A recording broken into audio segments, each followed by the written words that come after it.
That's always a tough tidbit to follow. And I apologize if you've heard this story before, but my first year in the legislature, the Angels won the World Series and they beat San Francisco. And so we had at the back of the assembly floor Jim Scotia, the manager of the Angels. And the speaker gave me a day's heads up and said, you might want to stow your Chicago Cubs hat in your desk and pull it on when he's up there.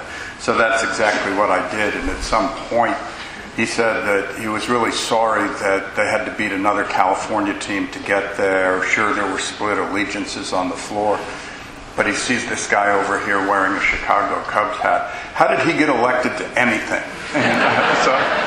So it was perfect. I was sorry my dad didn't live to see that. He would have, he's the reason I'm a Cubs fan. He would have loved that. And I apologize for the fact that I have to hit the road the minute I'm done, and I'm hoping to leave some time for some questions. But it's really appropriate that Jim did the introduction and talked about the Sierra, because one of the things that was very interesting about doing the bill for the Sierra Conservancy is that as it moves along, and as I engaged Tim Leslie as my partner to try to craft a compromise, one of the things that we had to do is have a message to people in the Sierra that gave them a comfort level that we were doing something that was very beneficial. And the real message is that for years the state went and did things in the Sierra, but just as the state, and there was no formal structure for local representatives to have a seat at the table. And what we were really doing was setting a way that would guide more investment in the Sierra, both environmentally and in economic development, but with local officials from throughout the Sierra having a seat at the table at the time. That's what the Conservancy has been, and it's met my expectation and fondest hopes of what it could be. But that was the significant thing, is trying to draw people into the state process. And while I want to talk a little bit about the Delta and how it affects things, a couple of things first. And one is that the water bond that was scheduled to go on the ballot twice, the latest is it would have gone on this November, and it's been moved to 2014. That water bond was part of the package in the compromise of 2009. Everybody gave something to get something, and sometimes the get for some people what was in the water bond, where everything else might have been realized or is on a path to realization, but the water bond hasn't been. And there's been some criticism saying that there are certain parts of the water bond that are so-called pork. And interestingly, when I have read that, sometimes it has been money that has been earmarked for the Sierra that has been termed that. And I think it's an important thing to mention because you have 2 years to work on that. And when I was in the legislature, I was elected the first time at the exact same election that Proposition 50 passed. And it graded me, my home county is Santa Cruz, and it graded me that of the 58 counties, the highest percentage yes vote was in Santa Cruz County, but we weren't eligible for 53% of the money, and we had to compete for the other 47%. And I did a bill that called for geographic equity in the distribution of money, and I managed to have a real bipartisan list of 33 co-sponsors, and a lot of them were people that weren't aligned with me politically that were from the Sierra. And if you have a bond, because the significant thing for you is that basically 25 million of the 37 or 38 million Californians get water that originates in the Sierra and at some point passes through the Delta. And when bonds disproportionately move to infrastructure for those 25 million people, there's 13 million people in other parts of the state. I represent, the two chief counties I represented in the legislature did not and do not import water. They live off of whatever comes from Santa Cruz and Monterey County. So as I'm fond of saying, I think I even said it to Aqua last year, it used to grate me that we would locally pay 100% for our water and then close schools and throw kids off health care to pay for somebody else's water as well. And so there is a matter of equity, and I think your task is to let people in the Sierra and in the leadership of the state know that a water bond has to touch everybody regardless of whether they're served by state water, and that is not pork. So I think that's a task for you, because we're going to have to pass that bond.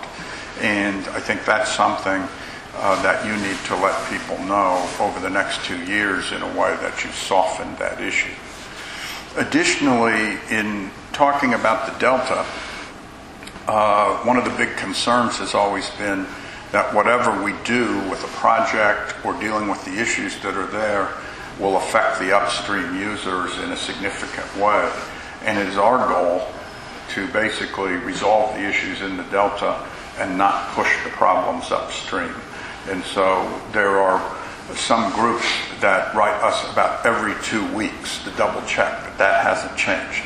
And I just wanted to assure you that that was the case. But then when you move to the issues of the Delta, basically when the water project was financed and constructed in the 60s and the 70s, it was done at a time that the legal questions were totally different, and a lot of the concerns of people in the Delta or with the project were not mitigated at the same time. And the pumps at the south, reverse flows of certain parts of the Delta, they deal with the salinity in and out of the Delta. In the last 10 years, fish populations have crashed. Lawsuits, fish by fish, species by species, have affected what has happened in the Delta. And it's an infrastructure that is aging. It was an infrastructure that was designed and built decades and decades ago. So we really have to take a look at what is it now, what do we have to do for the next couple of generations. And Felicia mentioned the dual goals that were enacted in the 2009 water package. And there is a certain, as I'm fond of saying, elegance to those two goals that I don't think I saw when the package went through. That basically we have to determine what reliably can be exported from the Delta to different water contractors, and we have to restore the ecosystem at the same time. And everybody is firmly committed to one of the two, and yet they can't have their goal without meeting the other one. And so that has really helped us. And in the last few months, we have, I think, created a path in a way that it hasn't existed in the last few decades. And it's due to those dual goals. And it is really based on science. And when we came in as administration, we had valiant efforts from the previous administration, and the water package was an incredibly good outcome, things that hadn't been addressed in a long period of time. But at the same time, the Bay Delta Conservation Plan was at a point that a National Academy of Sciences study was released right when the first few months we were in office, that said there's no analysis, there's no scientific goals, it's really not together. We embraced that, and at the same time it was not transparent, and we agreed to release any document to everybody in public at the same time. And additionally, we created stakeholder involvement and no preconditions for participating to open up the process. And when we released 10,000 pages of science and study last February and released it to everybody at the same time, there was a general direction about a project. And when the governor and the Secretary of Interior announced a general direction for moving on the Bay Delta Plan and an environmental impact report and a project, and they did that on July 25th in Sacramento, it was really a downscale project from what was proposed in February. but it was 3 intakes, 9,000 cubic feet per second gravity flow in a conveyance around the Delta, and in 1982 it was 21,000. In February it was 15,000. So it's 3 intakes of 3,000, and that basically there will be a decision tree or scientific process with goals, and there will be an attempt to really acquire 2,000 acres a year and restore it in wetlands and habitat in the Delta over the next 15 years. And when a facility begins operating in 15 years, base the success or look at the success of the restoration and base the initial operating criteria on that. And that is something, it's put science first, and it has been, we are holding people in, from the federal fish agencies to the water contractors, to this path. And now we have to make good on it. We really have to complete the Bay Delta Conservation Plan.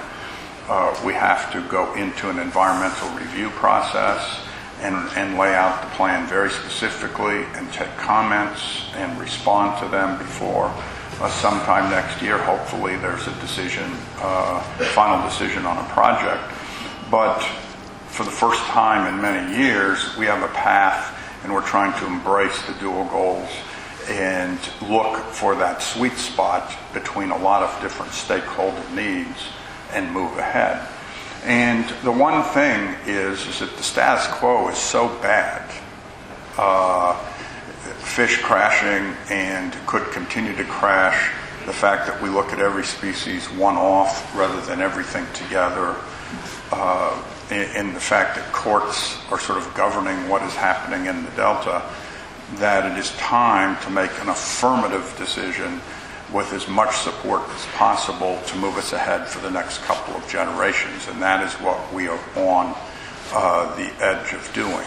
And so I feel good about the general direction, and it is, as Jim mentioned in the introduction, my first 2 years out of college, I was on Jerry Waldy's congressional staff. He represented the Delta. He was one of the few and early critics of the then peripheral canal. So for all of us, there are times, whether it's been in the 70s or 1982, where people establish their narrative about what is going on with water in California, and what we're trying to do is get people to realize this is really different. There's never been a time it's been science-based. There's never been a time that a project hasn't been much, much bigger. There's never been a time where the status quo is worse, and we have to think about this, and people have to engage in a way that their interests are represented and taken care of. And I feel like people are hearing that that's what we're doing, and we've laid out and opened the process and given them a chance to do it. But there are many, many different deadlines or thresholds over the next year that there will be a chance for people's opinions to be heard, and to make sure that what we say is what we intend to do is in fact what the project is doing. And one of the things that's interesting with the water package in California law is it really diffused authority in this. Felicia is on the water board, which will have a certain process and will look at it. The Delta Stewardship Council will look at it. The Delta Protection Council is weighing in. The Natural Resources Agency is shepherding this in concert with many, many different stakeholders from all over the state. And so it is making sure that all those different processes sort of speak to their interests, but try to move us along to an end in this. That is a good one. So that's the Federal Express version of sort of where we are and what we're doing. And in the remaining 10 minutes, I'd be happy to answer any questions that any of you might have.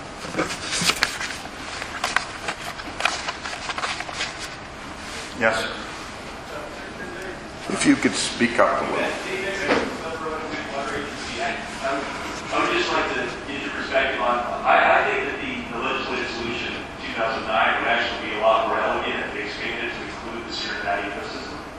One of our big issues that we tried to convey to the policymakers is, particularly as Delta plans come out, is when you're looking at the Delta ecosystem, you cannot look at it in isolation apart from its watershed. And truly, the